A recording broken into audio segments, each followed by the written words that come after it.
नमस्कार। उत्तराखंड के सबसे स्पेशल डिबेट शो देवभूमि का दंगल में आपका स्वागत है। मैं दुर्गेंद्र चौहान हूँ। उत्तराखंड के तमाम दर्शकों को बहुत बहुत प्रणाम, बहुत बहुत नमस्कार। और देवों की इस भूमि के कण कण को, अणु अणु को मेरा नमन, मेरा बहुत बहुत प्रणाम। आज बात विपक्षी दलों की। वो दल जैसे जैसे चुनाव आ रहा है, विपक्षी दलों में तनाव बढ़ रहा है और ख़ास तौर पर वहाँ जो मुख्य विपक्षी दल है कांग्रेस पार्टी, उसको लेकर उसके अंदर ही कई गुट बन गए हैं। कोई हरीश रावत का आदमी है, कोई प्रीतम सिंह का आदमी है, कोई करण महरा का आदमी है। कांग्रेस का कोई आदमी नज़र नहीं आ रहा है।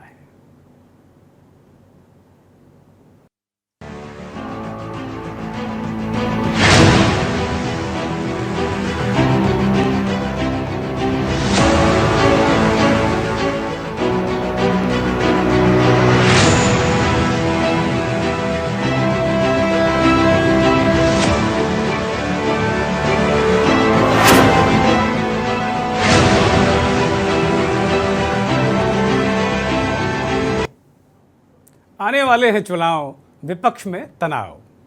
दरअसल इस साल के आखिरी महीनों में उत्तराखंड में भी नगर निकाय चुनाव होने हैं, जैसे उत्तर प्रदेश में इस वक्त चुनाव चल रहे हैं। तो राजनीतिक दल, खास तौर पर भारतीय जनता पार्टी ने एक अलग तरीके से वहाँ कवायद शुरू कर रखी है, बूथों को मजबूत कर रहे हैं और नगर निकाय चुनाव को अपनी जो इलेक्शन मशीनरी है उसकी ऑयलिंग के लिए सबसे मुफीद वक्त, ये सबसे मुफीद चुनाव भारतीय जनता पार्टी मान रही है। हालांकि लक्ष्य 2024 ही है। वहीं दूसरी तरफ अगर कांग्रेस पार्टी को देखें तो अंतर्कलह गुटों में बटी है और चाहे वो 14 हो चाहे 19 हो, कांग्रेस पार्टी का लोकसभा चुनावों में वहाँ सुपड़ा साफ हो चुका है। और विधानसभा चुनावों में भी हरीश रावत 2 चुनाव हार चुके हैं, लोकसभा का भी चुनाव हारे। कुल मिलाकर स्थितियां, परिस्थितियां और उनके जो कांग्रेस के चेहरे हैं, कांग्रेस ने दलित, उत्तराखंड के बहुत बड़े दलित नेता जो भारतीय जनता, पहले कांग्रेस पार्टी में थे, फिर भारतीय जनता पार्टी में गए और फिर कांग्रेस पार्टी में आए, उनको नेता प्रतिपक्ष बनाया है। बेचारे करण महरा ऐसा फंस गए हैं, अब जाएं किस तरफ। कहे तो जाते हैं वो हरीश रावत के आदमी, लेकिन प्रीतम सिंह की भी उन्हें सुननी पड़ेगी। आम आदमी पार्टी का अगर हाल देखें तो राष्ट्रीय स्तर पर यह पार्टी तमाम आरोपों, ईडी, सीबीआई से जूझ रही है। उनके मुखिया अरविंद केजरीवाल से अभी कल ही पूछताछ हुई। उनके मनीष सिसोदिया समेत उनके कई नेता जेल में हैं और अरविंद केजरीवाल फिलहाल चुनाव नहीं, ईडी, सीबीआई से लड़ रहे हैं।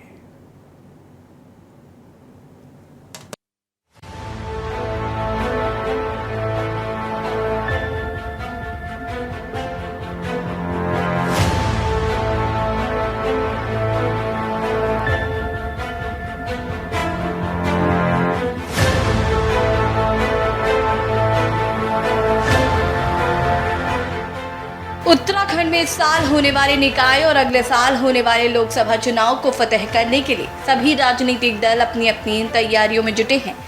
इसी कड़ी में एक और जहां बीजेपी बूथ स्तर तक संगठन को मजबूत करने की कवायद में जुटी है, तो वहीं मुख्यमंत्री की सांसदों के साथ बैठक भी हो चुकी है।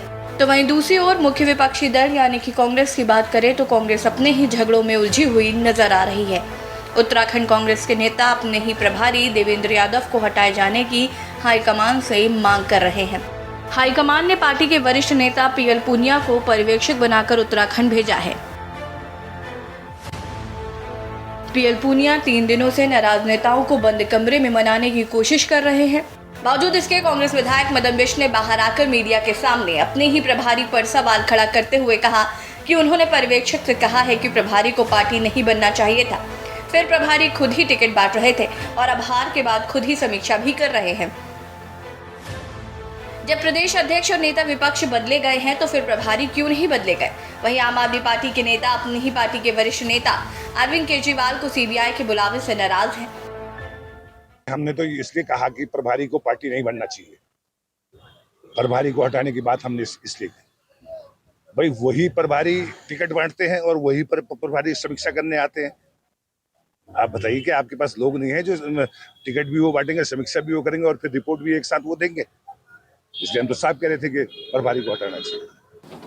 उत्तराखंड कांग्रेस में चाहे कोई भी पर्यवेक्षक उनका आ जाए, उनके राहुल गांधी आ जाएं, सोनिया गांधी आ जाएं, जिस प्रकार से कांग्रेस में कई सालों से चाहे राज्य स्तर पर से लेकर के अब तक जो भी चल रहा है वो सबको मालूम है, उत्तराखंड की जनता अच्छी तरह से मालूम है।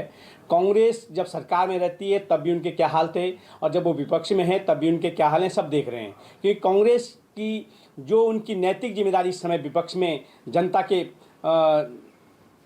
मांग को उठाने की है, उसको न उठा करके वो आपस में लड़ते झगड़ते रहते हैं। अरविंद केजरीवाल जी दिल्ली के मुख्यमंत्री जी ने विधानसभा के अंदर भारत के प्रधानमंत्री नरेंद्र मोदी और अडानी के व्यापारिक संबंधों को उजागर करने के बाद जैसा उम्मीद की जा रही थी कि नरेंद्र मोदी जी अपने खिलाफ किसी का बोलना बर्दाश्त नहीं करते, तो इसी बात को आज उन्होंने चरितार्थ करने का काम किया। सीबीआई पर दबाव बनाया और अरविंद केजरीवाल जी को बिना किसी कारण के सीबीआई दफ्तर में बुलाया गया है। उसके खिलाफ आम आदमी पार्टी का एक एक सिपाही पूरे देश के अंदर लोकतंत्र की रक्षा के लिए और भारतीय जनता पार्टी की दमनकारी नीतियों के खिलाफ खड़ा है, संघर्ष कर रहा है, धरने प्रदर्शन में है।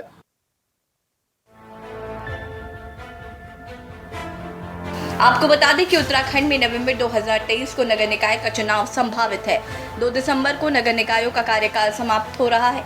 नगर निकाय 2018 की बात करें तो उत्तराखंड में हुए नगर निकाय में चुनाव में भाजपा ने शानदार प्रदर्शन करते हुए राज्य की 7 मेयर की सीटों में से 5 सीटों पर भाजपा ने जीत हासिल की, जबकि कोटद्वार और हरिद्वार में कांग्रेस की जीत हुई थी। वहीं 2013 के निकाय चुनाव में कांग्रेस को एक भी मेयर और चेयरमैन की सीट नहीं मिली थी। वहीं भाजपा इस साल भी पूरी तरह से आश्वस्त है कि इस बार के भी चुनाव में परचम भाजपा का ही लहराएगा। वहीं कांग्रेस भी जीत का दावा कर रही है। देखिए, केजरीवाल खुद अपने कारनामों से फंसे हुए हैं, अपने हरकतों से फंसे हुए हैं, अपने बड़बोलेपन से फंसे हुए हैं। जहाँ तक कांग्रेस के युवराज का प्रश्न है, नेता का प्रश्न है राहुल गांधी जी का, वो भी अपने बड़बोलेपन से, अपने हरकतों से वो भी फंसे हुए हैं। इसमें इनको फंसाने का किसी का योगदान नहीं है। ये स्वयं अपने ही क्रियाकलापों से फंस रहे हैं और फिर दूसरों पर आरोप लगा रहे हैं। 2024 के लिए यही लोग कवायद शुरू कर रहे हैं, लोगों को इकट्ठा करने की कोशिश कर रहे हैं, लेकिन ये कितना इकट्ठा रहेंगे, कितना आगे चल पाएंगे तो भविष्य बताएगा। भारतीय जनता पार्टी लोगों के लिए एक आइडियल पार्टी बन गई है। साहब भीमराव अंबेडकर की कलम में इतनी ताकत है, हमारे तमाम उन महान स्वतंत्रता संग्राम सेनानियों की जो विरासत है वो इतनी मजबूत है। पंडित जवाहरलाल नेहरू से लेकर के सरदार पटेल से लेकर के नेताजी सुभाष चंद्र बोस से लेकर के मौलाना आज़ाद से लेकर के हमारे देश के तमाम वो शहीद भगत सिंह जी, अशफाक उल्लाह जी, राम प्रसाद बिस्मिल जी, जिन्होंने इस देश की आज़ादी के लिए शहादत दी, उनकी विरासत इतनी मजबूत है कि ये अंग्रेजों के पिट्ठू जो स्वतंत्रता संग्राम के समय अंग्रेजों की दलाली कर रहे थे, मुखबरी कर रहे थे, उनको वो विरासत कभी जीतने नहीं देगी। कुल मिलाकर उत्तराखंड में होने वाले लोकसभा चुनाव से पहले निकाय चुनाव को सेमीफाइनल माना जा रहा है। सीएम धामी के लिए सेमीफाइनल जीतना बेहद जरूरी है। सवाल यह है कि क्या कांग्रेस निकाय और लोकसभा चुनाव को फतह कर पाएगी? क्या कांग्रेस के नेता अपने ही झगड़ों में उलझे रहेंगे? क्या भाजपा एक बार फिर लोकसभा की 5 और निकाय की सभी सीटों को जीतने वाली है? ऐसे अनगिनत सवाल हैं जिसके जवाब का सबको इंतजार है। देहरादून से के न्यूज इंडिया के लिए राजेश वर्मा की रिपोर्ट। आने वाले हैं चुनाव, विपक्ष में तनाव। देवभूमि के दंगल में आज इसी पर हम बात करेंगे और विपक्ष की रणनीति, विपक्ष कहां खड़ा है देवभूमि में, इस पर बहुत महत्वपूर्ण बात होने वाली है। हमारे साथ मेहमान जुड़ चुके हैं। भारतीय जनता पार्टी के नेता प्रवक्ता अरविंद कुमार जी हमारे साथ जुड़ गए। बहुत स्वागत, बहुत धन्यवाद, बहुत आभार आपका वक्त देने के लिए। कांग्रेस की वरिष्ठ नेता प्रवक्ता सुनीता प्रकाश जी हमारे साथ जुड़ी। सुनीता जी बहुत स्वागत, बहुत आभार, बहुत धन्यवाद आपका। आम आदमी पार्टी के नेता प्रवक्ता संगीता शर्मा जी हमारे साथ जुड़ी। संगीता जी बहुत स्वागत, बहुत धन्यवाद, आपका भी बहुत आभार। और पीसी थपलियाल जी, बहुत ही वरिष्ठ नेता यूकेडी के, हमारे साथ जुड़े हैं। थपलियाल जी आपका भी बहुत आभार, बहुत धन्यवाद। और वरिष्ठ पत्रकार अरुण शर्मा जी हमारे साथ जुड़ गए हैं। अरुण भाई, बहुत स्वागत, बहुत धन्यवाद आपका भी। सबसे पहले मैं कांग्रेस की नेता सुनीता प्रकाश से ही आज देवभूमि का दंगल शुरू कर रहा हूं। सुनीता जी, आने वाले नवंबर में, जो आने वाला इसी वक्त है, इसी साल है, उसमें निकाय के चुनाव हैं। 2013 में आपको एक सीट नहीं मिली थी। उसके बाद जो चुनाव हुआ उसमें आपको 2 सीटें मेयर की मिली थी, 7 बीजेपी जीती थी। अब ये चुनाव और जो लोकसभा का चुनाव होने वाला है, कांग्रेस कैसे लड़ेगी? कांग्रेस तो खंडों में बटी है। कांग्रेस तो हरीश रावत की है, कांग्रेस प्रीतम सिंह की है, कांग्रेस करण महारा की है। खंडों में टूटी हुई कांग्रेस है। ये सवाल ये पूछ रहे हैं और विपक्ष के नेता कहाँ खड़े हैं? और जो सत्ता पक्ष है, भारतीय जनता पार्टी के अभी नेता का मैं एक बयान इसी अपने कार्यक्रम में सुन रहा था। वो कह रहे थे कि भाई ये जनता की आवाज़ कैसे उठाएंगे, ये तो खुद ही खंडों में टूटे हुए हैं। तो क्या तैयारी? और अब प्रभारी कहाँ हैं आपके प्रभारी? ये भी सवाल है। आप मदन बिष्ट का भी जो आपने बयान सुना, हमने भी सुन रखा है। वो कह रहे हैं कि भाई वही जज हैं, वही वकील हैं, वही फैसला कर देते हैं। आपकी पार्टी में तो बड़ी गंभीर स्थितियां हैं। सुनीता जी। चौहान जी, मैं आपसे कहना चाहूंगी कि आपने कहा कि हरीश रावत जी की अलग पार्टी है, करण महाराज जी की अलग पार्टी है। यहाँ मैं साफ कह देना चाहती हूँ आपसे, और कर देना चाहती हूँ साफ, कि कोई किसी की पार्टी नहीं, ये सब कांग्रेस के सिपाही हैं और कांग्रेस पार्टी के ही नेता और कार्यकर्ता हैं। तो यहाँ मुझे लगता है कि किसी को भी एकदम मैं साफ और कड़े शब्दों में कहना चाहूंगी कि इस तरह से कांग्रेस को, इतनी बड़ी पार्टी को आप इस तरह से जो है नहीं बांटिए। ये सब कांग्रेस के सिपाही हैं और कांग्रेस पार्टी एकजुट है और बहुत ही मजबूती से देखिएगा, अपने काम में लगी हुई है। आपने कहा कि पर्यवेक्षक आ रहे हैं, तो देखिए ये तो एक प्रक्रिया है हर पार्टी में। जब आप हमें पद नहीं, हमने पर्यवेक्षक पर सुनीता जी बिल्कुल सवाल नहीं उठाया। पन्नालाल पुनिया जी मुझे लगता है वहां से उड़ान भर चुके होंगे भी नहीं वहां पे। उनको भेजा गया है इसलिए कि देवेंद्र यादव के खिलाफ बहुत आक्रोश है। आपका एक विधायक खुलेआम कह रहा है। और ऐसा नहीं है कि खाली कांग्रेस पार्टी में होता है, बहुत सारी पार्टियों में होता है। मैं ये नहीं कह रहा हूं केवल कांग्रेस को नहीं, लेकिन मैं आपकी रणनीति, आपका जो अंदर चल रहा है उसके बारे में बात कर रहा हूं कि खंडों में पार्टी टूट रही है। प्रीतम सिंह भी देवेंद्र यादव पर आरोप लगा रहे हैं। हरीश रावत ने विधानसभा चुनाव से पहले चिट्ठी लिख दी थी, बहुत लंबी चौड़ी, अब उसका मजमून दोबारा बताने की जरूरत नहीं है। और कुल मिलाकर विपक्ष की बात हम कर रहे हैं। हम तो ये चाहते हैं कि विपक्ष खड़ा हो, तभी जब अगर विपक्ष खड़ा होगा तभी लोकतंत्र जिंदा रहेगा। सुनीता जी। हाँ, मैं कह देना चाहती हूँ आपसे कि विपक्ष जो हमारी कांग्रेस पार्टी है, निरंतर अपने कार्यों में कार्यरत है। सब जो है सारे नेता एक हैं। इतनी बड़ी पार्टी है तो कहीं ना कहीं थोड़ा बहुत तो जो है आपको हर पार्टी में सुनाई देगा। ये नहीं है, देखिए आप बीजेपी में भी 3-3 मुख्यमंत्री बदले गए। अगर वहां सब कुछ ठीक था तो क्यों इनको मुख्यमंत्री बदलने की जरूरत पड़ी है? आप मुझे बताइए। जो आज अगर बीजेपी हमारे ऊपर उंगली उठाती है कि कांग्रेस में सब ठीक नहीं है, तो आप बताइए कि आपको 3-3 मुख्यमंत्री बदलने की क्या आवश्यकता पड़ी यदि आपके यहाँ सब ठीक है? पर मैं अपनी पार्टी की बात रखना चाहूंगी कि हमारी पार्टी में सब एकजुट है और सब अपने जो है चुनाव की तैयारी में लगे हुए हैं। आप देखिएगा निगम के जो चुनाव आने वाले हैं उसमें भी कांग्रेस अच्छा प्रदर्शन करेगी और सारे कार्यकर्ता बहुत ही उत्साह के साथ में अपने अपने क्षेत्र में कार्य कर रहे हैं। सुनीता जी, क्या आपकी पार्टी विपक्ष की भूमिका, जनता की आवाज वहां उठा पा रही है? क्योंकि भारतीय जनता पार्टी के लोग करें आपस में झगड़े में लड़े, जनता की बात ही नहीं करते। ये आपस की बात करते हैं, करण महारा अपनी बात करते हैं, हरीश रावत अपनी बात करते हैं, प्रीतम सिंह अपनी बात करते हैं। देखिए आप हर किसी से पूछेंगे तो सब अपनी बात करने वाली बात है कि अपना मत रखते हैं सब लोग। ऐसा नहीं है कि वो अपनी बात वो क्या बोलेंगे, ठीक बात अपनी है। बात आप पूछेंगे तो कोई अपनी बात रखेगा कि नहीं रखेगा, लेकिन बात सब एकजुट है और सब लोग लगे हैं चुनाव की तैयारी में। कहीं कोई मतभेद नहीं है, कोई मनभेद नहीं है। सारे के सारे कांग्रेस जन एक हैं। कांग्रेस में नेताओं की बिल्कुल कमी नहीं है। आप देखिए आज भाजपा भी जो चल रही है, कांग्रेस के नेता ही जाकर के भाजपा को भी चला रहे हैं। भाजपा में तो नेता आप लोग एक्सपोर्ट कर रहे हैं। सबसे बड़ी अगर रिकॉर्ड देखा जाए तो दुनिया की सबसे बड़ी एक्सपोर्टर पार्टी है आपकी। एक्सपोर्ट करने में आपने रिकॉर्ड कायम कर दिए हैं। मैं रविंद्र कुमार के पास जाऊंगा।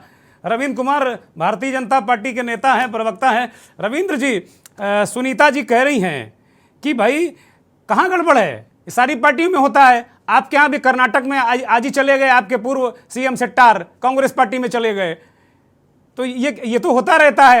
ये लोकतांत्रिक जो पार्टियां होती हैं, सुनीता जी कह रही हैं कि उनके यहाँ डिक्टेटरशिप नहीं है, लोकतांत्रिक पार्टी है, इसलिए ये सब चलता रहता है। और आप कह रहे हैं कि जनता की भूमिका वो नहीं निभा पा रहे हैं। देखिए, हमने कभी सवाल ही खड़ा नहीं किया। सवाल हमेशा यही खड़ा करते हैं कि लोकतंत्र खतरे में आ गया। हम तो कह रहे हैं कि भाई ये तो मन की इच्छा है, किसी ने कोई आओ कोई जाओ, किसी ने किसी को रोका नहीं है, बांधा नहीं है। लेकिन जिस प्रकार से कांग्रेस का जो मतभेद है वो खुलेआम लोगों के बीच में, पब्लिक डोमेन में, अखबारों के माध्यम से, समाचार चैनलों के माध्यम से लोगों के बीच है, तो ये जबरदस्त जो इनमें एक रस्साकशी चल रही है अपने को नेता साबित करने की। देखिए, कोई भी किसी को नेता मानने के लिए कम से कम उत्तराखंड में तैयार नहीं है। कोई सब अपने अपना कबीला चला रहे हैं। प्रीतम सिंह जी का अलग कबीला है, हरीश रावत जी का अलग कबीला है, करण महाराज जी का अलग कबीला है, तिलक राज बहेड़ जी का अलग कबीला है। तो अनेक कबीले जो है छोटे छोटे स्तर पे। और जहां तक रही बात अभी कांग्रेस की प्रवक्ता कह रही थी कि हमारे पास नेताओं की कमी नहीं है, वाकई में इन पे नेताओं की कमी नहीं है, इन पे कार्यकर्ता ही नहीं है, इन पे वोटर ही नहीं है, इन पे खाली नेता ही नेता है जो एक दूसरे का सिर फुटबॉल कर रहे हैं पब्लिक के बीच में। अगर हम आज ये बात बोल रहे हैं, वैसे तो हमारा अधिकार नहीं है, ये इनका कांग्रेस का मामला है। चूंकि पब्लिक डोमेन में अगर कोई चीज आ जाती है तो उसकी चर्चा सबसे होती है। रवीन जी, आप लोग कहते हैं कि आंतरिक मामला, लेकिन सबसे ज्यादा इंटरेस्ट आपकी पूरी पार्टी केंद्र से लेके राज्यों तक कांग्रेस में लेती है। पानी पी पी के कांग्रेस को गाली देते हैं आपके नेता, और आप कहते हैं हमसे मतलब भी नहीं है। दुर्गेश जी, मैं वही कह रहा हूं। देखिए, जब तक घर में बात है किसी को क्या लेना देना, जब हमने सुना ही नहीं तो हम क्या कहेंगे। लेकिन जब आप खुल के सामने आके कह रहे हैं कि भाई जिसके प्रदेश अध्यक्ष को जब हटा दिया हार के कारण से, तो प्रभारी को क्यों नहीं हटाया? हमने कहा, हमारे विधायक ने तो नहीं कहा। अब जब इन्होंने कहा है तो सवाल तो हमारा बनता है ना। तो लोकतंत्र है ना, इसकी तारीफ करिए कि भाई लोकतंत्र है। उनके यहाँ बोलने पे अभी उनको निकाला नहीं गया है, वो लोकतांत्रिक पार्टी है, वो ये कह रहे हैं। दुर्गेश जी, लोकतांत्रिक होना और डिसिप्लिन होना दोनों में जमीन आसमान का फर्क है। ये अनडिसिप्लिन है, ये लोकतांत्रिक नहीं कहते। अच्छा, आपके यहाँ कोई कबीला नहीं है? आपके यहाँ कोई कबीला नहीं है? निशंक जी का कबीला नहीं है? आप त्रिवेंद्र सिंह रावत का कबीला नहीं है? आए दिन वो धामी जी को टेंशन में डाल देते हैं लोग। धामी जी शरीफ मुख्यमंत्री हैं, उनको आए दिन टेंशन में डालते हैं। हमारे यहाँ देखिए दुर्गेश जी, अगर आप इतिहास पे नजर डालें तो आज तक कांग्रेस के कम से कम 32 बार विघटन हुए हैं, जबकि भारतीय जनता पार्टी में आज तक कभी एक टूट का कारण बता दीजिए कि एक बड़ा दल। 100 साल पुरानी पार्टी है, कम है। अभी इतने सालों आप भी सत्ता में रहेंगे तो मुझे लगता है 44 बार टूट हो जाएगी। अभी बहुत 100 साल की पार्टी। मैं आम आदमी पार्टी के नेता के पास जाऊंगा। विपक्ष कैसे लड़ेगा उत्तराखंड में? भारतीय जनता पार्टी इसी शक्तिशाली पार्टी से कैसे लड़ पाएगा जब आपके केंद्रीय नेता वो ईडी से टॉर्चर हैं, परेशान हैं, उनको आए दिन ईडी अंदर कर देती है, सीबीआई अंदर कर देती है, बहुत सारी समस्या है। केजरीवाल जी कल भी कह रहे थे, और कल तो वो सीबीआई की तारीफ कर रहे थे। वो कह रहे थे कि भाई बहुत भले लोग हैं, मैं उनका बहुत बहुत धन्यवाद करता हूं कि बहुत भलमनसाहत उन्होंने दिखाई और बड़े प्यार से हमसे बात की, 57 सवाल उन्होंने पूछे। तो अब तो आपके नेता ने खैर सीबीआई की बहुत कल तारीफ भी की है। लेकिन मेरा सवाल उत्तराखंड को लेकर है, आम आदमी पार्टी की प्रवक्ता संगीता शर्मा जी से, कि उत्तराखंड में जिस तरीके से आप कर्नल कोठियाल को लेकर आए थे, हम लोगों को ऐसा लगने लगा था कि लग रहा कि आम आदमी पार्टी की सरकार बन जाएगी इस बार। अब अचानक बिल्कुल जय जय बम बम हो गया था चारों तरफ। लेकिन उसके बाद अब पार्टी की उतनी एक्टिविटीज़ दिखती नहीं है संगीता जी। और समग्र विपक्ष की बात करें तो कैसे लड़ेंगे आप भारतीय जनता पार्टी से? देखिए चौहान जी, राजनीतिक पार्टियां तो अपना अपना काम करती हैं, उनके संगठन अपना अपना काम करते हैं। असली लड़ाई तो जनता की होती है, क्योंकि लोकतंत्र है। लोकतंत्र में विजय का सहरा किसके सर बांधना है और किसके सर उतारना है, ये जिम्मेदारी जनता की होती है। तो देखिए, 10 साल से जो इनकी सरकार चल रही है भाजपा की, जनता ने बहुत मन से इनको वोट दिया, सम्मान दिया, सरकार बनाई, क्योंकि भाई हमारा राज्य जो है वो अग्रणी राज्य की श्रेणी में आएगा, बहुत उज्जवल भविष्य होगा भाजपा की सरकार को लेकर के आए। लेकिन आखिर मिला क्या उत्तराखंड राज्य को? बहुत सारे मुद्दे हैं, बहुत सारे सवाल हैं आज जनता के जहन में। कि हमने 10 साल इनको दिए और इन्होंने वही हमें वही क्या सवाल दिया? मैं आज वही सवाल उठा रहा हूं, वही सवाल उठा रहा हूं संगीता जी। कुल मिलाकर वही सवाल मैं आज उठाना चाहता हूं और ये जानना चाहता हूं कि विपक्ष कहां खड़ा है उत्तराखंड में आने वाले चुनावों को लेकर। क्योंकि जाहिर सी बात है कि जनता का भला, जब आप सत्ता में आएंगे, आपके पास ज्यादा संख्या होगी, आप मजबूत होंगे, तभी जनता का भला कर पाएंगे। देखिए चौहान जी, जो जनता है, जनता के बीच के लोग ही आम आदमी पार्टी के लोग हैं। और आम आदमी पार्टी ऐसा नहीं है, सबसे ऐसी पहली पार्टी है जिसने 10 साल में अपने आप को राष्ट्रीय पार्टी बनाया है। तो आम आदमी पार्टी ने तो अपने ग्राफ को बहुत तीव्र गति से बढ़ाया और इसमें जनता ने मैं उसका बधाई साथ देता हूं दिया। आपको, मैं बधाई देता हूं इस उपलब्धि के लिए, मैं आपको बधाई देता हूं जी। उत्तराखंड में भी वो जरूर होगा, क्योंकि देखिए, हम ऊर्जा प्रदेश की चौहान जी एक तरफ बात करते हैं, उसके बाद भी हम महंगा बिल देते हैं। हम पानी की बात करते हैं, यहाँ नदियां बहती हैं, देवभूमि है, नदियों के संगम है, उसके बाद भी पानी का मूल्य बढ़ता जा रहा है। हम बात करते हैं रोजगार की, तो बेरोजगार लाठियां खा रहे हैं। हम बात करें महिलाओं की, तो अंकिता भंडारी जैसा हत्याकांड होता है और क्या हासिल होता है। तो देखिए, जनता के जो मुद्दे हैं, जनता ने जिस भरोसे के साथ भाजपा को बिठाया सत्ता में, चाहे वो केंद्र की सत्ता हो फिर चाहे वो राज्य की सत्ता हो, लेकिन अब उस किले के ढहने की बारी है चौहान जी, मैं आपको कहूंगी। क्योंकि जो मसले देश में चल रहे हैं वो किसी से छिपे नहीं है। फिर चाहे वो सत्यपाल मलिक हो, जो उन्होंने बयान दिए, जो उन्होंने बात की, पुलवामा का इतना बड़ा अटैक हुआ, सत्यपाल मलिक जी को जिसने भी सुना होगा तो उसके जहन में ये सवाल जरूर होगा, क्या इस पर जांच होगी, क्या ये सच्चाई जनता के सामने आएगी। तो बहुत से सवाल आज जनता के जहन में खड़े हैं चौहान जी। चाहे वो अडानी का मसला हो, संसद नहीं चलने दी गई, 19 दलों ने मांग की, लेकिन वो मसले हल नहीं हुए। ये मुद्दे संगीता जी, ये मुद्दे कम से कम आप लोग उठाइए ना उत्तराखंड में। रविंद्र कुमार तैयार है ना उनका जवाब देने के लिए या उनको हल करने के लिए? आप लोग उठाइए ना, जब उठाएंगे तभी चुनाव में जाएंगे और तभी आपको जनता स्वीकार करेगी। वो मुद्दे नहीं उठाए जा रहे। आपका बिल्कुल कहना सही है कि मुद्दे जब उठेंगे तभी जनता साथ आकर खड़ी होगी। और ऐसा नहीं है कि आम आदमी पार्टी मुद्दे नहीं उठाती, चाहे वो बेरोजगारी का मुद्दा हो, महंगाई का मुद्दा हो, आम आदमी पार्टी हर मुद्दे पर खड़ी होती है। संगीता जी ठीक है, ठीक है। अब मैं सीधे यूकेडी के नेता थपलियाल साहब के पास जाऊंगा। थपलियाल जी, संगीता जी को आपने सुना, बीजेपी को सुना, कांग्रेस को सुना, चूंकि बहुत ही अनुभवी व्यक्ति हैं आप राजनीति में भी, और उत्तराखंड क्रांति दल, ये उस अलख का नाम है जिसने इस राज्य को बनाया। राज्य का जो राज्य की मांग थी उस आंदोलन को खड़ा करने वाला ये दल है। जहां तक मैं जानता हूं, मैं वर्षों से जानता हूं काशी सिंह अरी साहब को। कुल मिलाकर जो पार्टी जिसने राज्य की कल्पना की, उसके बारे में बहुत सारी बातें आती हैं। उस पार्टी को आज तक इस राज्य ने कभी सत्ता नहीं दी। आज विपक्ष को लेकर मैं आपसे सवाल कर रहा हूं, उसमें यूकेडी भी शामिल है। ये कहां है, ये कहां है? भारतीय जनता पार्टी के लोग बार बार इस बात को पूछते हैं कि भाई आप हो कहां? आप तो कई चुनाव हार चुके हो, कांग्रेस समेत सारे लोग। देखिए, जब से राज्य बना 2000 में, और तभी से मीडिया में चैनल्स का उदय हुआ। अगर उससे पहले अगर चैनल्स होती तो शायद था हम इतने प्रभावशाली होते कि जनता जानती कि केड़ी के बल पे हमने इस राज्य की लड़ाई कैसे लड़ी। लेकिन राज्य बनने के बाद पूरी चैनलों का उदय हुआ।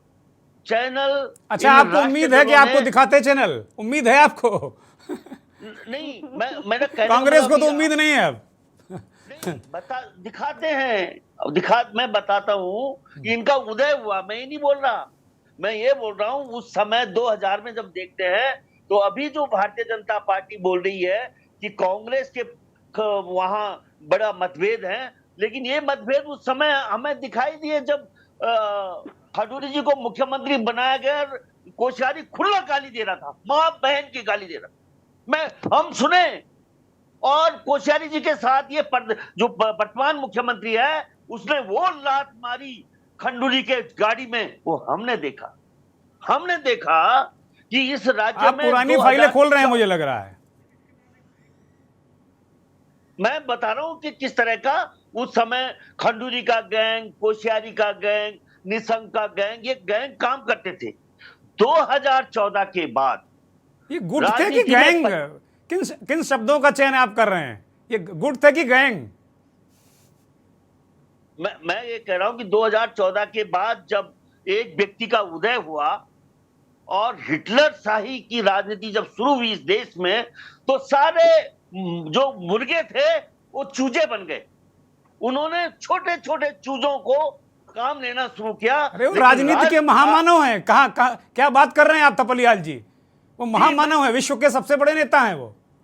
किशन कहाँ है आज? खंडूरी कहाँ है आज? हमारे जोशी जी कहाँ हैं? कहाँ हमारे जोशी जी मंचों में दिखते हैं, कार्यक्रमों में दिखते हैं कभी कभी। आप देखिए, अब उनकी उम्र हो गई है, अब उनको क्या सक्रिय राजनीति में देखेंगे आप? मैं सर जी, राजनाथ सिंह और जो बेचारे गडकरी तक बौने हैं, किसी की हिम्मत नहीं है जो इस समय रावणी चुनौती दे सके। और यहाँ पे कांग्रेस में अभी भी वो लोग हैं। आज भी अगर उत्तराखंड में देखोगे तो इनके कद का नेता भारतीय जनता पार्टी में आपको ढूंढ के नहीं मिलेगा जो कद आज हरीश रावत का है, प्रीतम सिंह का है, आर्या जी का है, हरक सिंह का। ये जो 10 नेता भारतीय जनता पार्टी में गए, तब जाके थोड़ा सा ये होश में आए उत्तराखंड में, और उनको भी लेके। और जिनका जो ये चीज हो गई है, इनका जो जिस तरह से खरीद रहे हैं, जहां जहां जिस राज्य में भारतीय जनता पार्टी प्रभावशाली होगी उस राज्य में क्षेत्रीय दल बन भी नहीं सकता। मायावती जैसी उत्तर प्रदेश में आज चूजा बन के घूम रही है और अखिलेश चूजा बनने। चलिए, मैं इस वक्त एक ब्रेक का इशारा हो रहा है। मैं एक ब्रेक लूंगा और ब्रेक के बाद आऊंगा तो फिर अरुण जी के पास जाऊंगा और उत्तराखंड की जो विपक्ष की मौजूदा राजनीति है उसको समझने की कोशिश करूंगा। ब्रेक से हम वापस आ गए हैं। देवभूमि का दंगल आप देख रहे हैं और अभी जो मेहमानों के तेवर और कलेवर आपने देखे वो दंगली आपको नजर आए होंगे। वरिष्ठ पत्रकार और उत्तराखंड की राजनीति को बहुत अच्छी तरह समझने वाले अरुण शर्मा हमारे साथ जुड़े हैं। शर्मा जी, मैं आप ही के पास आ रहा हूँ।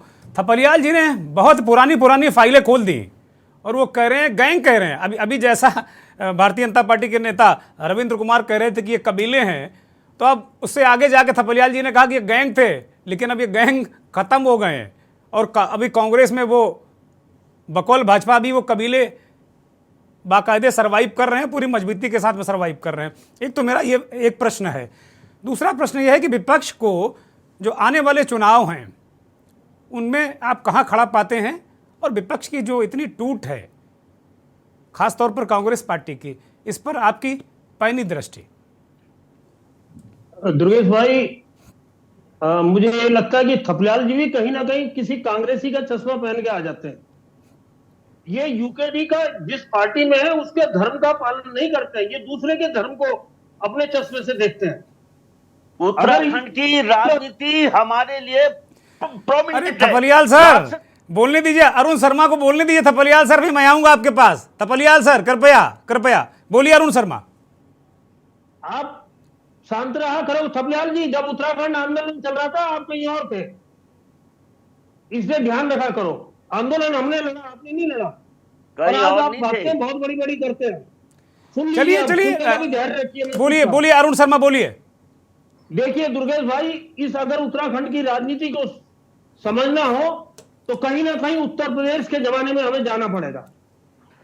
ये राज्य उत्तर प्रदेश से अलग होकर बना था, तो इसमें दुर्गुण और अवगुण जो थे वो उत्तर प्रदेश के आ गए। ये हमें विरासत में मिले, और वो विरासत में जो दुर्गुण अवगुण मिले वो कांग्रेस के थे। मैं भाजपा का आदमी नहीं हूं, थपलियाल जी फिर आपत्ति कर देंगे।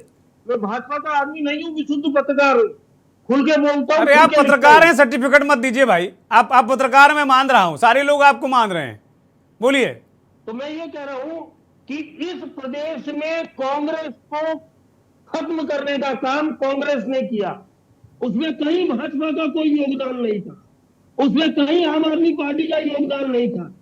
निश्चित तौर पर आम आदमी पार्टी की अपनी पीड़ा है, क्योंकि इनके बड़े नेता आज ईडी और सीबीआई के घेरे में हैं। लेकिन अगर हम दूसरी तरफ देखें, कांग्रेस को खत्म करने में बहुत बड़ा योगदान हरीश रावत का है। अगर हरीश रावत, आज थपलियाल जी अभी कह रहे थे कि इनके कद का कोई नेता नहीं है। अरे महाराज, गर्त में ला दिया पार्टी को, अब भी आप उनके कद का पैमाने नापेंगे। 2 जगह से चुनाव लड़े, विधानसभा का दोनों जगह हार गए, लोकसभा का चुनाव लड़े वो हार गए। पिछले विधानसभा चुनाव में अंत तक ये डिसाइड नहीं हुआ कि हरीश रावत कहां से लड़ेंगे, और बाकी उम्मीदवारों के लिए भी वो की स्थिति पैदा कर ली, तो ना तो खुद जीते ना किसी को जीतने दिया। अब पार्टी की क्या दशा हुई, दुर्दशा हुई, वो सबके सामने है और संभले नहीं अभी भी। अगर कहीं बहन जी यहाँ बैठी है कांग्रेस के प्रवक्ता, ये जितना भी दावा कर रहे हैं कि सब एक है, एक थाली में बैठ के खाते हैं, एक कटोरे से पानी पीते हैं, लेकिन मैडम उस थाली और कटोरे में कितने छेद है वो आपको भी पता है और हमें भी पता है। आप ये बताइए कौन सी ऐसी दिक्कत आन पड़ी? आप टाइमिंग देख लीजिए पिछले 15 दिन की, कि बनर्जी को बोलना पड़ा, प्रीतम जी को बोलना पड़ा, उसके बाद मदन बिष्ट को बोलना पड़ा, और कल और परसों जब पुनिया जी यहाँ से आपके पर्यवेक्षक नहीं तो अब हल कर रहे हैं अरुण भाई, अब वो हल कर रहे हैं। पन्नालाल पुनिया आए थे, अब वो पूरा लेके जाएंगे हाईकमान को, अब हल कर रहे हैं मसला जी। सब लोगों ने मिलकर पन्नालाल पुनिया से प्रदेश प्रभारी की शिकायत करी। जो बात भाजपा के जो आपके मदन बिष्ट कह रहे थे कि खुद ही आप पैरवी करेंगे, खुद ही जज बन जाएंगे, खुद ही मुजरिम बन जाएंगे, तो ये तो स्थिति है। स्थिति यह है कि इन लोगों ने अपने कर्मों से पार्टी को अलग अलग खेलों में मार दिया। करण मारा हरीश रावत के साले हैं, कौन नहीं जानता। करण मारा को अध्यक्ष बनाने में हरीश रावत का अहम योगदान था, कौन नहीं जानता।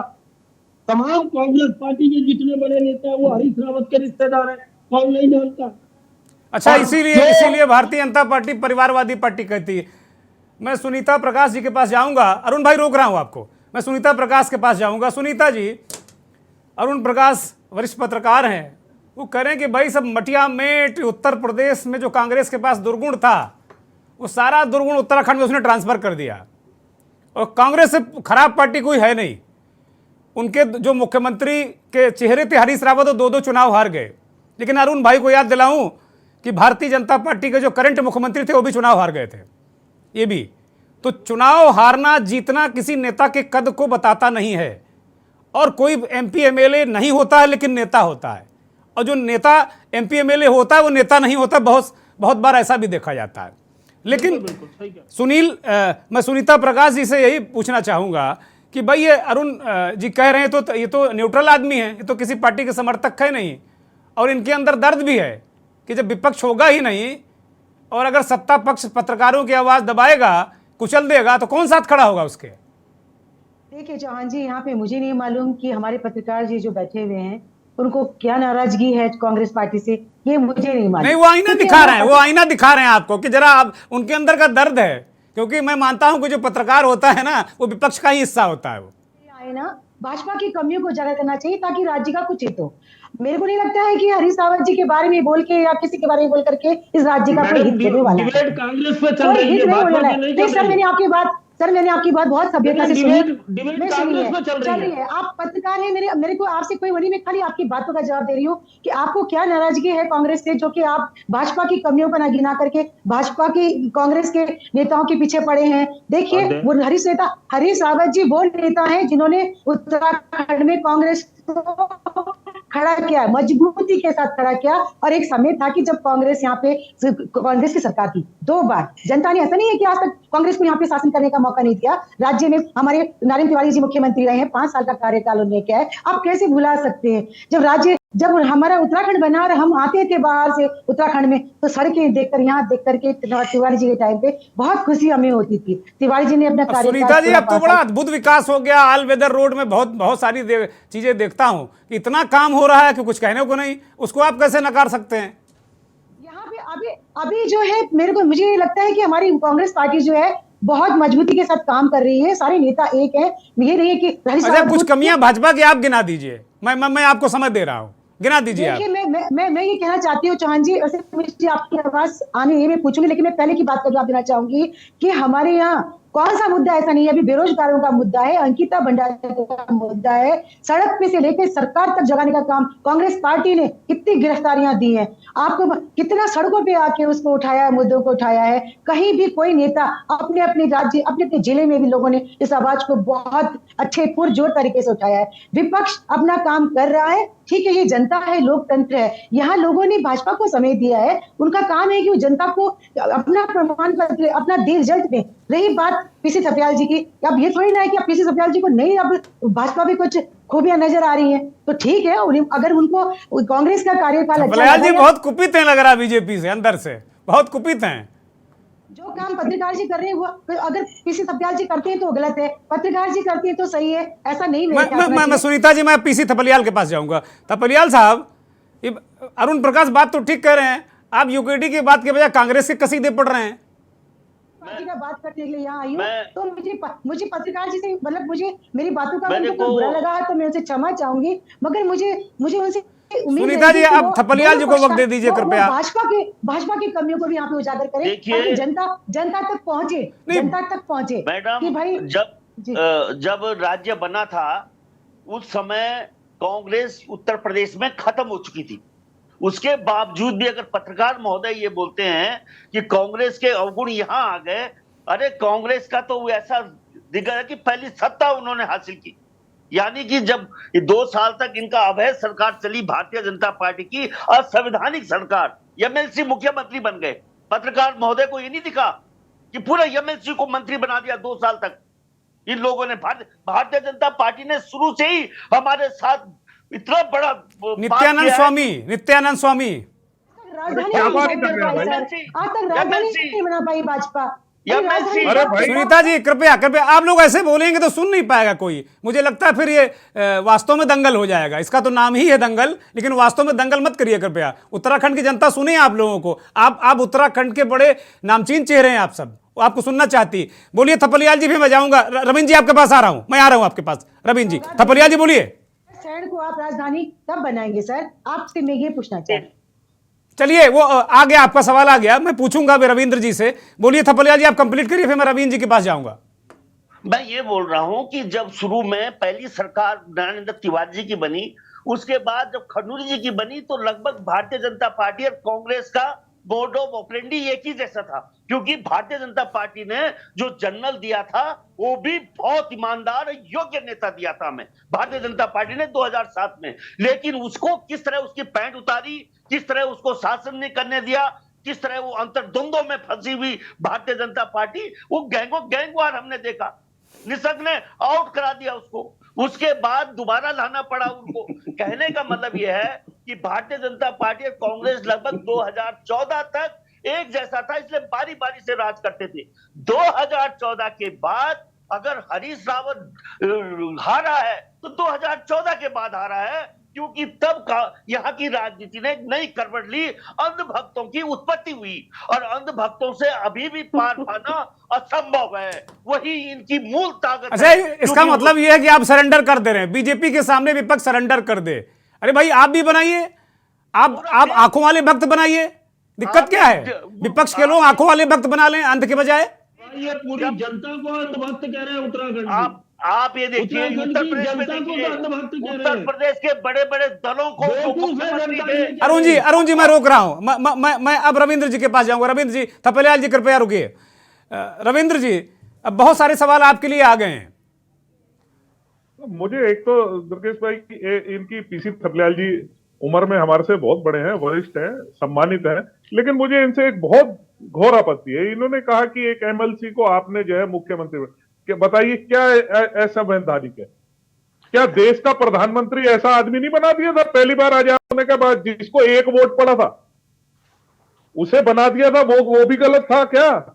पीसी थपलियाल जी, आप इस तरीके की देश में बात सुन लीजिए ना, बेकार की बात कर रहे। अरे ये तो एमएलसी था, जवाहरलाल नेहरू क्या? नहीं, कोई असंवैधानिक नहीं है, असंवैधानिक बिल्कुल नहीं है। योगी आदित्यनाथ जब चीफ मिनिस्टर बने थे तब भी वो एमएलसी थे, ऐसा नहीं है।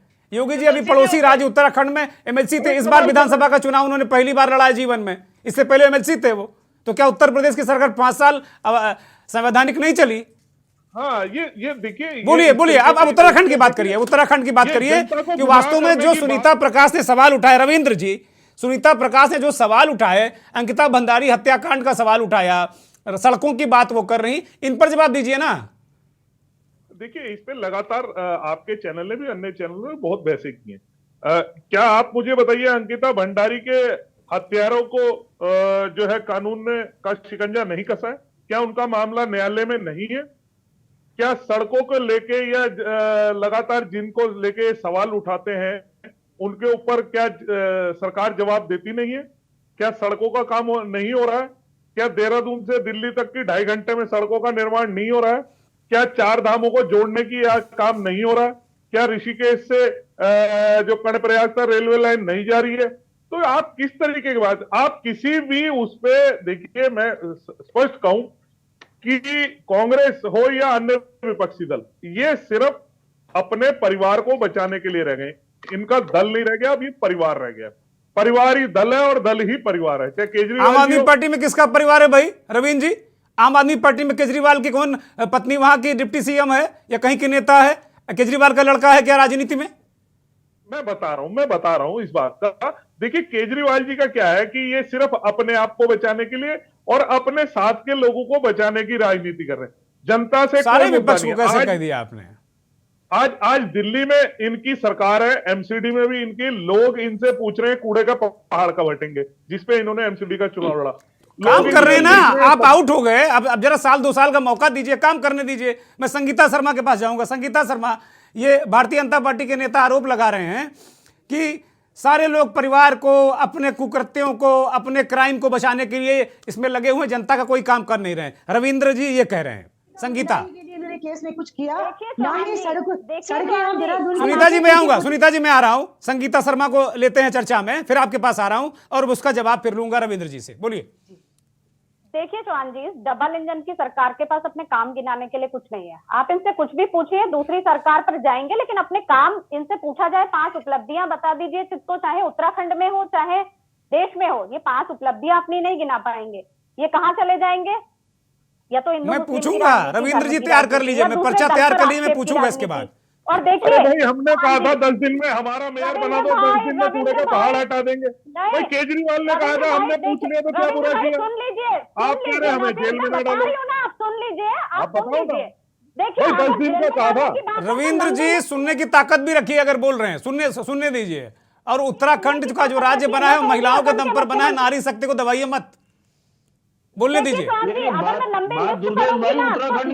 कितने हमाम में नंगे हैं ये समझ में आ जाएगा। असम के मुख्यमंत्री हेमंत बिस्वा शर्मा, नारायण राणे, शुभेंदु अधिकारी, अभी लंबी लिस्ट पढ़ना शुरू लीजिए। उनके पास भी लंबी लिस्ट है भ्रष्टाचारियों की, जो भाजपा के मशीन में धुल गए हैं। ये बात ना करें कि ये भ्रष्टाचारी नहीं है, ये बात अलग है। गंगा जल सिर्फ इन्हीं के पास है, वो छिड़क देते हैं और ये भ्रष्टाचारी नहीं रहते।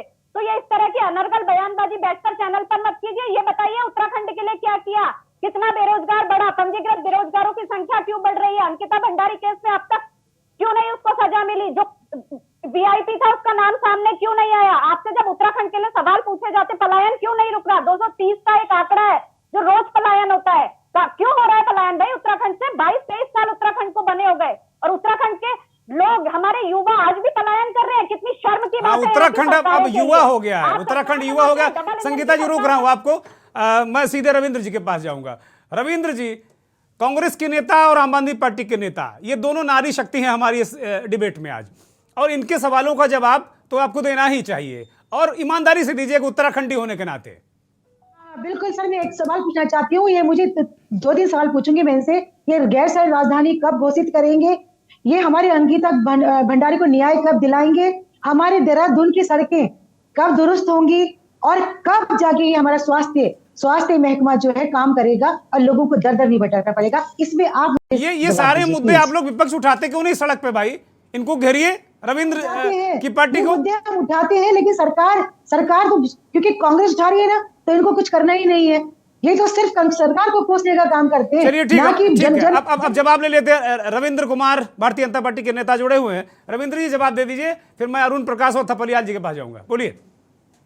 देखिए, जिस प्रकार से अभी मेरी बहन ने सवाल उठाया कांग्रेस की प्रवक्ता ने, देखिए गैरसैंण में की जो राजधानी की बात कर रहे हैं, ये हम ही थे जिसने ग्रासीम कालीन राजधानी घोषित हो चुका है भाई साहब। सॉरी, माफी चाहूंगी मैं। आप कब बनेगी? मेरे साफ शब्दों में कहा था आपसे सर, मेरे साफ शब्दों में कहा था। आप सुन लीजिए, अब आप सुनीता जी सुन लीजिए, सुनीता जी कृपया सुन लीजिए। अब बोल रहे हैं तो सुन लीजिए, गलत सही तय कर लीजिएगा आप लोग। 30% क्षति हमारे संरक्षण महिलाओं को दिया। आंदोलनकारियों की भावनाओं को भारतीय जनता उनको पार्टी है श्रद्धांजलि जिसने कब देंगे आंदोलनकारियों के लिए सच्ची 10% श्रद्धांजलि का कब आरक्षण का उत्तर प्रस्ताव देंगे? दिया। गैर भारतीय राजधानी जनता स्थायी राजधानी को पार्टी बना है करके आप जिसमें प्लीज जो है उत्तराखंड के सड़कों मुद्दों का पे जाल और जिसके इस जिसने प्रदेश ये के अंदर बना। उत्तराखंड बना भारतीय है, जनता यहाँ की जवानी, पार्टी यहाँ का पानी, यहाँ की आप जवानी, सुनेंगे नहीं तो यहाँ के बेरोजगार, यहाँ का पलायन, आप यहाँ नहीं की सुनेंगे। राजधानी, प्लीज अब सुन लीजिए उनको, सुन लीजिए ना, सुन लीजिए। पानी जवानी सब बर्बाद है। अब सुन लीजिए उनको, वो जवाब दे रहे हैं। हाय प्रवक्ता बताते रहते हैं सर, प्लीज इन पे आप मुझे जवाब दीजिए प्लीज। देखिए, मैं आपकी हर एक सवाल का जवाब दे रहा हूं, लेकिन आप नहीं सुनना चाहते हैं देखिए, सुनो, तो थोड़ा लिस्ट छोटी रखिएगा रविंद्र जी, लिस्ट छोटी रखिएगा क्योंकि समय अब कम बचा है, बहुत छोटी लगेगा। मतलब कुछ महत्वपूर्ण कार्य गिना दीजिए। इन्होंने जो सवाल पूछे उनका जवाब दीजिए सीधे, इधर उधर घुमाने के बजाय। मैं सीधा ही जवाब दे रहा हूं। देखिए, महिला शक्ति का सम्मान किया, 30% क्षति संरक्षण किसने दिया? वो कोई आपने वो हक था सर, अब आप महिलाओं का हक था। सुनीता जी अब सुन आप लीजिए, सुन सुन लीजिए कृपया, सुन लीजिए, उनको सुन लीजिए, फिर किसी दिन अलग से करा देंगे, 1 to 1 करा देंगे। किसी दिन 2 लोगों को बैठाकर हम दंगल 1 to 1 करा देंगे, ये तय है। मैं वादा करता हूं इस बात को। आपको और रविंद्र जी को केवल 2 लोगों को बुलाऊंगा, 1 to 1 करा दूंगा। अभी सुन लीजिए उनको। देखिए, जिस प्रकार से आज हेल्थ की बात इन्होंने उठाई, आज जिस प्रकार से हर व्यक्ति को यहाँ पे हेल्थ कार्ड 5 लाख रुपए का फ्री इलाज दिया, वो भारतीय जनता पार्टी की। अभी तक करीबन 50,000 से ज्यादा लाभान्वित गंभीर बीमारी का। संगीता जी सुन लीजिए, कृपया सुन लीजिए, मैं मौका दे रहा हूं आपको भी। सुनिए, सुन लीजिए। यही दिक्कत है। और देखिए, जहां तक बात रही अंकिता भंडारी के न्याय की, तो अंकिता भंडारी के न्याय के लिए लगातार सरकार कटिबद्ध है, तटस्थ है। अब काम न्यायालय का है। उसके अपराधियों को, उसके जितने भी उसके साथ, अंकिता बहन के साथ जिन्होंने ऐसा व्यवहार किया, उसकी हत्या करी, वो सारे जेल में। कानून अपना काम कर रहा है। कानून के साथ लड़ाई में उसके साक्ष्य, उसके प्रमाण सारे पहुंचा दिए गए हैं, सारे रख दिए गए हैं। आगे जजमेंट का काम कानून का होता है। यहाँ सजा देना ना मेरा कंप्लीट करिए रविंद्र जी, कंप्लीट करिए, बहुत जल्दी, 20 सेकंड में कंप्लीट करिए, जल्दी से। पैनलिस्ट बैठे हैं, इसका नहीं है। और रही बात, देखिए, देहरादून की सड़कों को लेकर लगातार सवाल उठा रही है। मैं मानता हूं कि इस समय दिक्कत है, ये बिल्कुल निश्चित रूप से है। इसके ऊपर सवाल उठते हैं, हमारे विधायकों ने भी उठाए हैं। क्योंकि स्मार्ट सिटी को लेकर जिस प्रकार से कार्य हो रहे हैं, गैस की पाइपलाइन बिछ रही है, पानी की अमृत जल योजना के तहत पानी की पाइप बिछ रही है, सीवरेज लाइन बिछ रही है, तो तमाम तरह की सुविधाएं देने के लिए जो जनता को आने वाले समय में मिलेगी, उसको लेके जिस प्रकार से परेशानी हो रही है, इस बात को मैं मानता हूं। ठीक बात है, ठीक बात है, ठीक बात है। सुनीता जी कृपया रुकिए। अब मैं जाऊंगा थपरियाल जी के पास। थपरियाल जी, मिलेगी रविंद्र जी इसके लिए सुविधा है, मैं मानता हूँ। लेकिन आप इस पर सवाल उठाना। रविंद्र जी, पूरी बात हो गई। रविंद्र जी और सुनीता जी, आप भी रुकिएगा। मैं थपलियाल जी के पास जाऊंगा। उनको थोड़ा सा कम वक्त मिला है और वो मुझे नाराज दिख रहे हैं। चेहरे से मैं भांप रहा हूं, वो नाराज दिख रहे हैं और खासतौर पर हमसे नाराज हैं वो, क्योंकि उनको समय पूरा मिला नहीं। थपलियाल जी ये कह रहे हैं कि भाई अमृत के लिए विष तो चखना पड़ेगा। अमृत योजना का कार्य चल रहा है देहरादून में, उसके लिए पहले विष पियो। पहले सड़कों जो खराब है उसमें, जो विष वाली सड़कें उनमें चलिए, तभी तो अमृत मिलेगा, तभी तो अच्छी सड़कें मिलेंगी। बुरा क्या कह रहे हैं, गलत क्या कह रहे हैं? नहीं, जो सड़कों का सवाल है, वो सवाल भारतीय जनता पार्टी और कांग्रेस दोनों के विधायक एक जैसा काम वर्क करते हैं। लेकिन जहां तक राजधानी का सवाल है, जितना बेईमान अगर भारतीय जनता पार्टी, उतनी बेईमान कांग्रेस भी है। कांग्रेस ने तो उसको विड्रॉ सेशन वो भी नहीं बनाया। लीजिए गियर चेंज, अरुण भाई गियर चेंज हो गया। देखिए मैडम, सुनो मैडम, अरे भाई अरे सुनीता जी सुनिए भाई, अभी तारीफ कर रहे हैं तो आप सुन रही थी, मुस्कुरा रही थी। अब वो सही बात कह रहे हैं तो आप नाराज हो रही हैं। सुनिए उनको, पहले सुनिए, बोलिए। गैर शहर में ये जो भवन बना है, ये कांग्रेस की देन है। अरे तुम्हारा दो चेहरा है। सुनो, ये रायपुर में परमानेंट राजधानी बनाने जा रहे हैं। विरोध करोगे?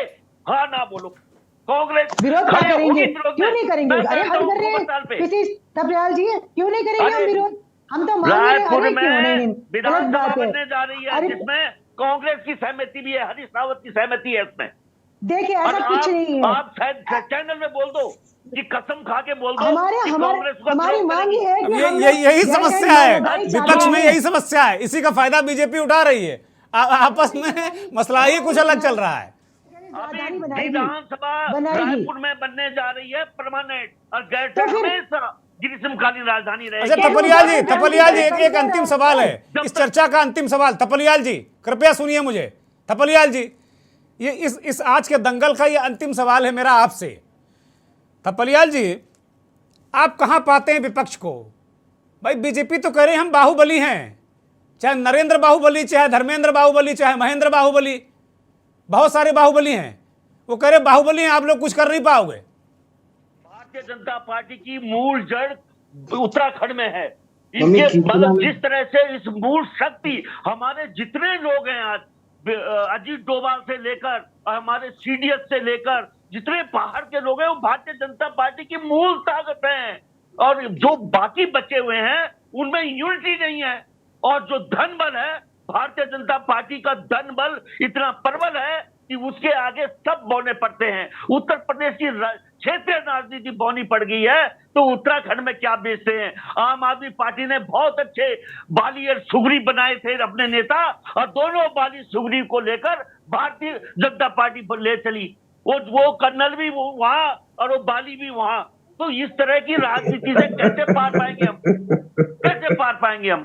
तो इसलिए बहुत कठिन है इनसे लड़ना, बहुत कठिन है। अच्छा एक सलाह दीजिए विपक्ष को। थपलियाल जी, आप बहुत वरिष्ठ हैं, सभी आपका आदर करते हैं, एक सलाह दीजिए। क्या विपक्ष को घर बैठ जाना चाहिए? अगर इतने बड़े बाहुबली हैं तो क्या करना चाहिए उसको? भाई अब तो मुझे ऐसा लग रहा है कि उत्तराखंड में विपक्ष की राजनीति खत्म।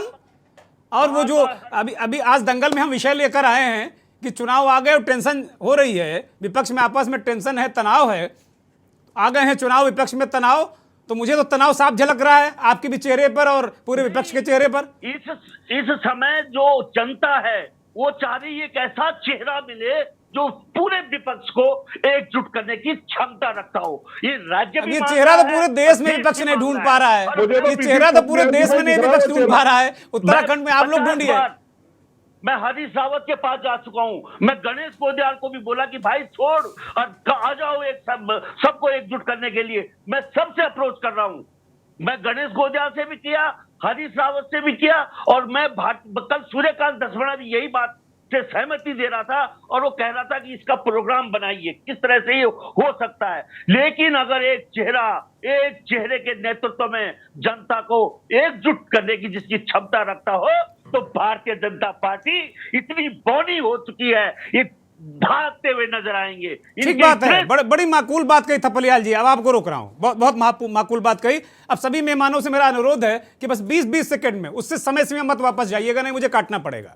समय सीमा को कृपया मत पार करिएगा। मैं बहुत 20 सेकंड का समय दे रहा हूं सुनीता प्रकाश को। सबसे पहले सुनीता जी, वो कह रहे हैं कि अब जैसे देश में एक चेहरे की जरूरत है मोदी के खिलाफ, उसी तरह उत्तराखंड में भी एक विपक्ष का एक चेहरा तलाश रहे हैं। कितना सहमत हैं आप इससे? मैं यहाँ पे कहना चाहूंगी कि यहाँ पे कांग्रेस बहुत मजबूत है और जनता भी कांग्रेस या भाजपा को ही, ये मुझे कहने में कोई गुरेज नहीं है, पसंद करती है। हमारे यहाँ नेता हैं, प्रबल और अच्छे नेता हैं, और पार्टी एकजुट होकर कार्य करेगी। आने वाले समय में आप देखिएगा कि कांग्रेस पार्टी दोबारा से सत्ता पे आएगी और जनता जरूर पसंद करेगी। क्योंकि देखिए अभी जिस तरह से अंकिता भंडारी का जो केस हुआ है, उसके बाद में बेरोजगारों पर लाठी चलाई गई है। आज बेरोजगार भारतीय जनता पार्टी से बिल्कुल संतुष्ट नहीं है। जिस तरह से धांधली वो बाजी हुई है, जिस तरह से माफी के साथ में समय खत्म आपका। संगीता शर्मा, जनता जो है अभी सुनीता जी कृपया अब आपका समय खत्म। संगीता शर्मा से मेरा यही सवाल है कि जो थपलियाल जी ने एक फार्मूला दिया कि विपक्ष का एक चेहरा होना चाहिए, आप सहमत है कि नहीं सहमत है? देखिए चौहान जी, समय काल परिस्थिति के अनुसार जो भी हाईकमान निर्देश करेगा और जो भी जरूरत लगेगी उसके साथ जरूर जाया जाएगा। और देखिए जो भी उत्तराखंड के मुद्दे हैं, डबल इंजन की सरकार पाकर भी वो सहूलियतें उत्तराखंड को नहीं मिल पाई हैं और राज्य में वो व्यवस्थाएं नहीं हो पाई हैं। आज भी आम जनमानस परेशान है उत्तराखंड का। तो आने वाला समय जो है वो भारतीय जनता पार्टी के लिए इतना आसान नहीं होगा, और जो विपक्षी दल हैं वो मिलकर के काम करेंगे तो जरूर सफलता मिलेगी। ठीक बात है। रविंद्र जी वो कह रही हैं कि इतना आसान नहीं है, और थपलियाल जी कह रहे बौनी है। आपस में आप क्या है, बड़ा झगड़ा है, सामने डर के मारे कोई आ नहीं रहा, लेकिन अंदर अंदर अंदर अंदर जड़ों में मट्ठा डाल रहे हैं लोग। देखिए ये इनके एक अपने सवाल है और अपने ही जवाब है, लेकिन जनता देख रही है कि किसके अंदर जो है सवाल है और कौन किसे जवाब दे रहा है। भारतीय जनता पार्टी एकजुट है और हर समय चुनाव के लिए तैयार रहती है, संगठनात्मक रूप से बहुत ज्यादा मजबूत है। हमारा दल जो है गांव गांव, शहर शहर, गली गली, बस्ती बस्ती तक है। हमारे लोग हैं, चुनाव आते हैं, हम अपने चुनाव को अपने संगठन के दम में और पार्टी के द्वारा किए हुए कार्यों के दम पर, सरकार द्वारा जो करती है काम, उसके दम पर हम चुनाव जीत जाते हैं। और ये हमारा सीधा सच्चा एक फार्मूला है। ये विपक्ष जो है सदैव ऐसे ही लड़ता रहेगा। अभी दिल्ली में इनका नाम कोई तय नहीं है, ये क्या उत्तराखंड में कोई एक नाम को तय करेंगे। फाइनल कमेंट के लिए अरुण जी के पास मैं जाऊंगा। अरुण, हमारे साथ वरिष्ठ पत्रकार अरुण शर्मा जी जुड़े हैं। अरुण शर्मा जी, आपको भी, चूंकि मैं थोड़ा पक्षपात करूंगा, मैं भी पत्रकार हूं और आप भी पत्रकार हैं, तो 10 सेकंड आपको ज़्यादा दे रहा हूं। 10 सेकंड में जो एक्स्ट्रा आपको मिल रहा है, कुछ ऐसा फार्मूला दीजिए कि कम से कम विपक्ष वहां खड़ा तो रहे। देखिए दुर्गेश भाई, मुझे लगता है कि सुनीता प्रकाश मैडम को उत्तराखंड की बहुत ज्यादा राजनीति की जानकारी नहीं है, इसलिए ये एक ही चीज पे अटक जाती है इनकी सुई बार बार। क्या ये भूल गए कि जिस टाइम नारायण दत्त तिवारी यहाँ राज कर रहे थे तो हरीश रावत प्रदेश अध्यक्ष होते थे, उनके समर्थक नारायण दत्त तिवारी को जगह जगह काले झंडे दिखाते थे। नई डिबेट शुरू हो जाएगी। मैं नई डिबेट नहीं चाहता हूं, मैं कंक्लूड करना चाहता हूं। अरुण प्रकाश कंक्लूड करिए कृपया। अरुण शर्मा जी कंक्लूड करिए। नई डिबेट मत छेड़िए। नई डिबेट नहीं चाहता हूं मैं, अब डिबेट का वक्त खत्म हो गया। अरुण जी कंक्लूड करिए। थपियाल जी ने जो बात कही, मैंने वो दिन देखे जब बिजली नहीं सुनीता जी कृपया शांत हो जाइए। कंक्लूजन की तरफ जा रही, डिबेट खत्म हो गई, डिबेट समय खत्म हो चुका है। अच्छी बात कह रहे हैं कि विपक्ष को एक होना चाहिए, लेकिन विश्वसनीयता कहां से पैदा करेंगे आप? क्योंकि आपके सब में आप अपनी पार्टी छोड़ के कांग्रेस की गोद में जाके बैठना चाह रहे हैं। चलिए, बहुत शुक्रिया अरुण शर्मा जी, बहुत शुक्रिया रविंद्र कुमार जी, बहुत शुक्रिया सुनीता प्रकाश जी, संगीता शर्मा जी, बहुत बहुत शुक्रिया और बहुत बहुत धन्यवाद थपलियाल साहब का। और बहुत बहुत धन्यवाद उन देवभूमि के करोड़ों दर्शकों का जो के न्यूज़ को देखते हैं, देवभूमि के दंगल को देखते हैं। नमस्कार।